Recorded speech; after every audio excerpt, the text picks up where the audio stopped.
జాన్వీ కపూర్ శ్రీదేవి కూతురిగా సినిమాల్లోకి ఎంట్రీ ఇచ్చిన ఈ యంగ్ బ్యూటీ ఇన్వెస్ట్మెంట్ అనలిస్ట్ అయిన శిఖర్ పహారియాతో డేటింగ్లో ఉన్న సంగతి అందరికీ తెలిసిందే.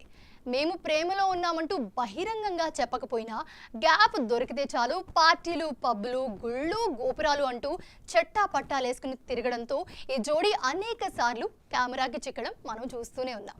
అయితే తాజాగా శిఖర్తో ప్రేమాయణానికి టైం లేదంటూ సెన్సేషన్ కామెంట్స్తో వార్తల్లో నిలిచింది ఈ దేవర భామ.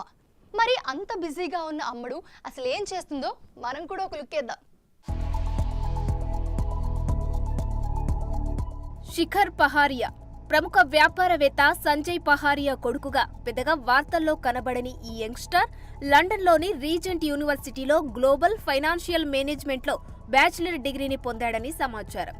మహారాష్ట్ర మాజీ ముఖ్యమంత్రి సుశీల్ కుమార్ షిండే మనవడైన శిఖర్ తండ్రి వ్యాపారంలోకి వెళ్లినప్పటికీ శిఖర్ మాత్రం ప్రొఫెషనల్ పోలో ప్లేయర్.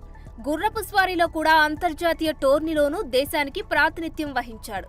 వీటితో పాటు వివిధ పర్యావరణవేత్తలు, ఎన్జీఓలతో కలిసి పనిచేస్తున్న శిఖర్ త్వరలోనే స్కై ఫోర్స్ అనే చిత్రంతో బాలీవుడ్ ఇండస్ట్రీలో అడుగు పెడుతున్నట్టు బీ టౌన్లో న్యూస్ చక్కర్లు కొడుతుంది.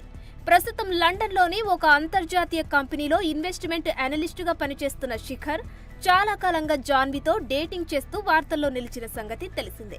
అయితే ప్రస్తుతం కెరీర్ మీద కాన్సన్ట్రేట్ చేసిన ఈ బాలీవుడ్ చిన్నది శిఖర్తో ప్రేమాయణానికి టైం లేదని, కంప్లీట్ చేయాల్సిన సినిమాలు చాలా ఉన్నాయని, అవయ్యాక ఇద్దరం ఒకటయ్యే విషయం గురించి ఆలోచిస్తానంటూ మీడియా ముఖంగా వాపోతుంది.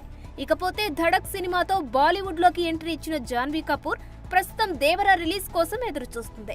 మరోవైపు రామ్ చరణ్తో జతకట్టనున్న ఈ బాంబే బ్యూటీ తెలుగులో మరిన్ని సక్సెస్లు సాధించాలని కోరుకుందాం.